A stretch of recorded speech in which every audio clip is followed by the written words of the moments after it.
सकाल 6टा सहित आम शुभारंभ होगा आम मंदिर सेठी कर हनुमान दर्शन। आज हूँ रविवार डेरी नक मौज आम जय जगन्नाथ। हेलो हाय नमस्कार मुझ शुभांशु आप स्वागत करुँच मो यूट्यूब चैनल। जी आम बाहरी गोटे नुआ जगह बुलाया माँ तारतारिणी पीठ को जब रास्त आप प्राकृतिक मनोलभ दृश्य देखिपे। एवं आम आसिक पहुंचे जो निर्मल झर मैंने प्राकृतिक यहाँ कौन झरटा बाहर कौटी बाहर जना ना आम फटो फटो उठे सारापर जी चलते जी आगे सब फटोर अपडेट आप इंस्टाग्राम आईडी मिल जाए तले लिंक देती आप क्लिक करके फॉलो करेंगे। आम आसिक माँ तारतारिणी पीठ में पहुंचीचु। ये जावाई दुईटा रास्ता अच्छी गोटे हूँ रो पर जीव जोटा 17 टका नौ जावास तो आम जीव बस रे मात्र 30 टका जावास। चलते जा भितर को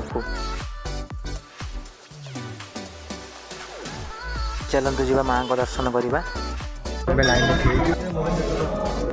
दर्शन आम सरी जाम जाऊे बुध खोल आप उठा उठी चलती मंदिर प्रबल प्रबल वर्षा हो तेणुक आम बुध कले जा कैंसल करदेलु। यू घर को रिटर्न आमर यू मात्र 180 किलोमीटर। नमस्कार जय जगन्नाथ। देखा नेक्स्ट।